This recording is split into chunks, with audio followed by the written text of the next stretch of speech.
Moria had been taken by legions of orcs, led by the most vile of all their race. Uruk, also known as orcs. Those bloodthirsty, ravenous beings are one of the most villainous groups who roam the war grounds of Middle-earth. Honestly, we all are very well aware of their existence due to the Hobbit and Lord of the Rings movies, where we have seen them charge into the battle with nothing other than a snarl and a blade. But there has always been something quite interesting about them, and that is their actual point of origin. It almost seems like they were just always there. Have you ever wondered how they actually came to be? What was their true origin according to J.R.R. Tolkien's hidden writings? Today we will be looking into one of Tolkien's deep lore to find out everything about one of his baddest, darkest creations to ever exist. Were orcs once elves, twisted and broken by the first Dark Lord Morgoth? Or did they come from men, corrupted by shadow? Or were they simply bred like beasts in the pits of Angband and Mordor? In all reality, the truth is far more complex and disturbing than any fan could ever comprehend. Tolkien himself has stated that he has constantly reworked their origin numerous times, from the Silmarillion to the history of Middle-earth. We will be talking about every version, starting from the one he considered making canon, the contradictions, and of course the small hidden clues he had left, which would help us get a proper idea about their origin. So, if you are ready for the journey of a lifetime, consider hitting the like and subscribe button, and if you never want to miss another update from us, ring the bell icon. Without any further ado, let us get right into the video. You thought you could escape me. The Role of Orcs in The Hobbit and The Lord of the Rings. Before we jump into our theories and everything else, we must talk about the things that made the orcs such an important component in J.R.R. Tolkien's legendarium. As we know, orcs have always been considered as the actual embodiment of chaos, corruption, and evil. They are not just pawns on a chessboard, they are a combination of every chess piece working at the same time. The entire story of the orcs represents how they are a reflection of how the natural order of everything can easily be twisted by darkness. The role of the orcs in The Hobbit and The Lord of the Rings is highly significant, but what they do differ in either is the tone and depth in them, because of the difference in the narrative styles of the two stories. In The Hobbit, 1937, orcs are creatures with many names, and in The Hobbit, they are well known as goblins. In this book, the goblins are a little different as they are much more adventure and fantasy-sided, rather than their usual dark and philosophical role. The goblins made their first appearance in the Misty Mountains, when Bilbo Baggins, one of the most well-known characters in the books and movies, played by Martin Freeman, and the rest of his crew, famously known as Thorin's Company, was brutally captured by them. These goblins were far more cruel and dangerous than any other representation of goblins, as they were not just torturing the others, they had invented special torture devices to make their jobs easier, but at the same time, somewhere people could find a hint of comedy, resulting in the conclusion that they were both evil and serious, but still comical in nature. Never thought we would see funny goblins before GTA 6. Anyway, moving on. In The Hobbit, the goblins were not a major enemy of the main characters, but instead, they served more as a traditional and fantasy-like antagonist, whose only goal was to oppose the heroes and stop them in their paths, with nothing but brute force and a lot of malice. The most notable and fan-favorite goblin of this series was none other than Azog the Defiler.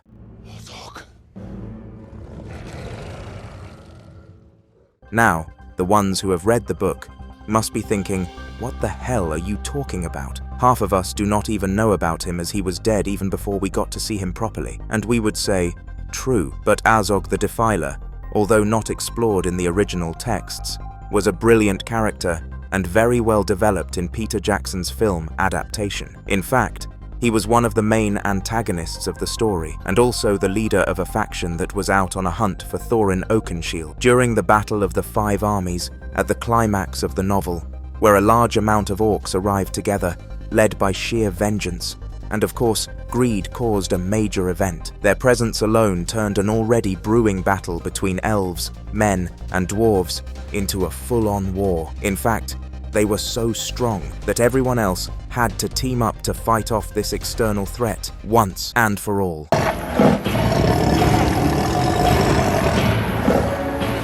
in The Lord of the Rings. The Lord of the Rings books and series are both far darker and more horrifying than The Hobbit. In fact, even the orcs are much more involved in this story, and they are so much more scary and menacing. Unlike the other representations of the orcs, these orcs are no longer ordinary versions of themselves who used to just be goblins in the tunnels. Oh no, no, no. Now they are the main instruments of Sauron's will, and because of this, they have been deeply bound to the overall themes of dehumanization, industrialization, and the decay of all morals. Throughout the entire trilogy, the orcs appear numerous amounts of times, starting from the mines of Moria to the dark plains of Mordor. They have been shown to serve both Saruman and Sauron, and are often seen to have conflict in between themselves due to their extremely hostile, violent, and disloyal nature. Although the normal orcs are quite scary, there is one version of them that is even scarier, known as the Uruk-hai.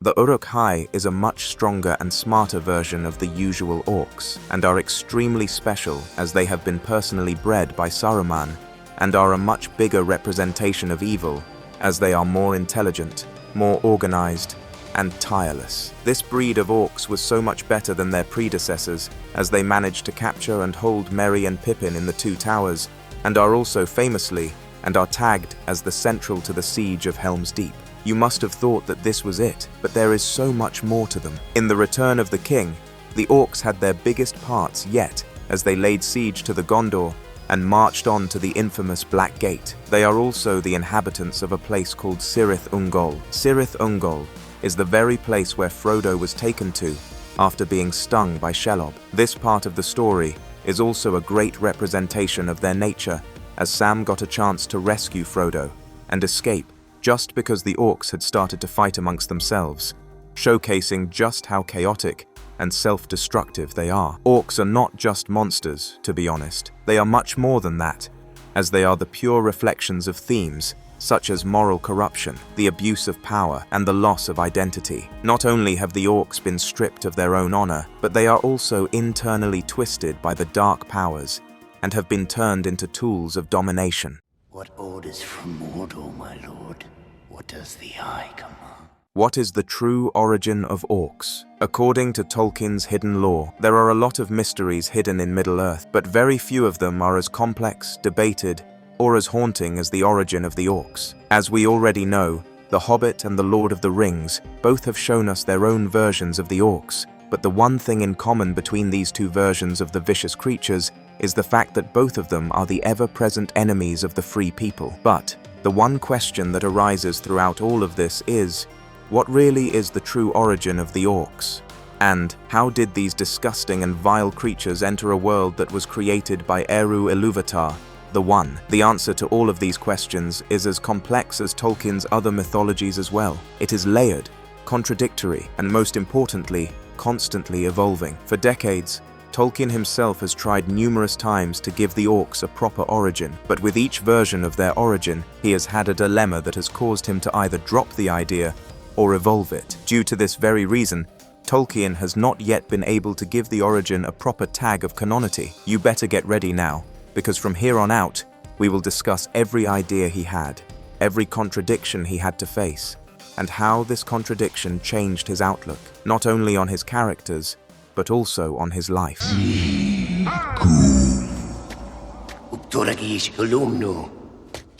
The most well-known theory, corrupted elves. Although there are many theories on the orcs' origin, but this origin is one of the most well-known and is often cited as the main idea. This origin comes from The Silmarillion, a book written by J.R.R. Tolkien himself, where it has been mentioned that the orcs were originally elves. These poor elves were captured by the Dark Lord Morgoth during the very early days of Arda. Morgoth, who was also famously known as Melkoth in the beginning, was one of the strongest and most powerful of the Ainur, but unfortunately, he fell into a trap of greed, pride, and rebellion. As mentioned in the Silmarillion, Morgoth captured the first elves before they were ever able to encounter the Valar, and twisted and corrupted them into a much newer and monstrous form by torturing them and using sorcery on them for a lot of painful years. All those of the Quendi who came into the hands of Melkor were put there in prison, and by slow arts of cruelty were corrupted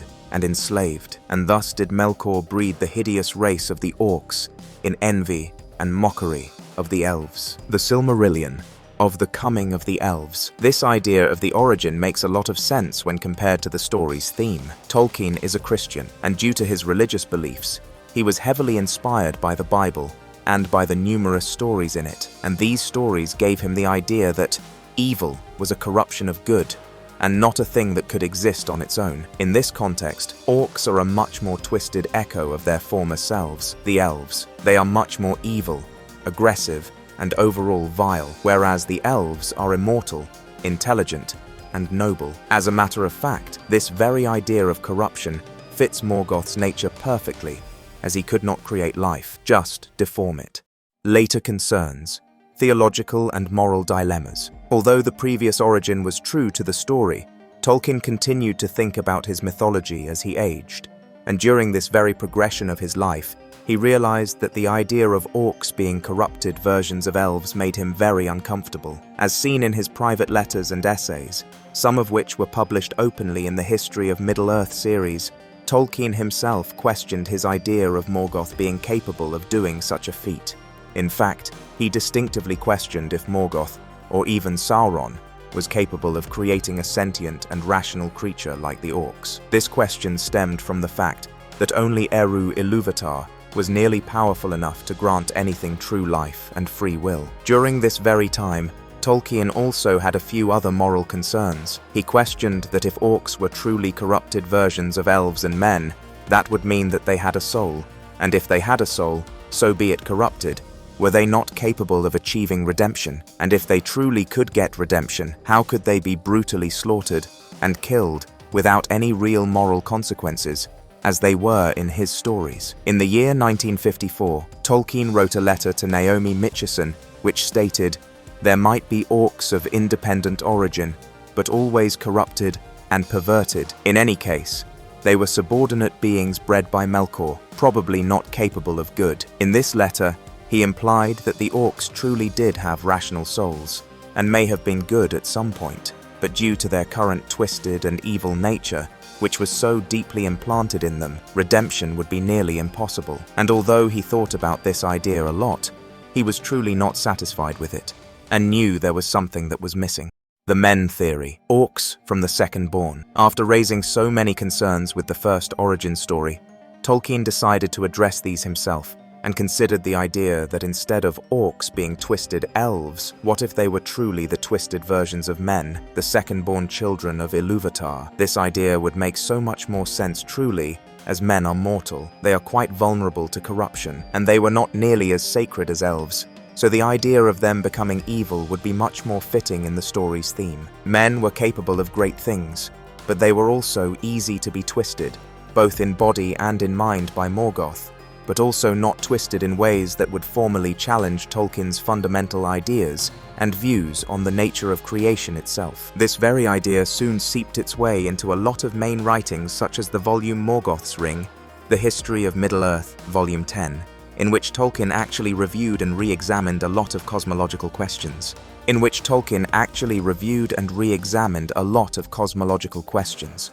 volume, Tolkien speculated that the orcs seen in his stories may actually be men who were deluded by Morgoth himself and were captured, tortured, and bred to fulfill his own dark agendas, and to do all of this, he shaped them into a mockery of life. However, there was a minor issue with this origin idea, and that was that it did not match up with the other story timelines. According to the books, elves had woken up much earlier than men, and orcs were present and battling the elves even before the men awakened. In order to correct this factual error, Tolkien would have to revise a lot of major parts of his mythology, and although he did start doing this later in his life, sadly he was not able to see it to completion. The beast theory, orcs without souls. After Tolkien realized that his previous origin stories either battled his morality or just did not fit into his mythology's timeline, he hesitantly considered another theory which was quite brief. This theory totally got rid of the idea that orcs were sentient beings in the first place. According to this theory, orcs were either animated beasts or even constructs that were made and trained by Morgoth himself to mimic overall language and behavior, but they did not possess true thoughts or any free will. This very version was even outlined in Morgoth's Ring. It is possible that what the orcs said was no more than parrot talk, as it were, a speech taught them by their masters. This version was much better than his previous ones according to him, as if orcs were truly just animated beasts, slaying them would not create a big moral dilemma, as it was almost the same as slaying wild animals for survival. But this idea also had its own contradictions, and one of these were the orcs' behavior patterns. The orcs were clearly capable of arguing, showing fear, using numerous different strategies, and were even shown to question direct orders given to them. If they had no free will or thought process, why would they even consider doing any of these? They were cruel and stupid for sure, but the one thing they clearly were not was mindless. Orcs like Shagrat, Gorbag, and Ugluk had their own individual personalities, and they even made numerous dark jokes that mindless beings would not even comprehend. So, while this idea was refreshing and quite interesting, it was seen as very inconsistent as the narrative broadened.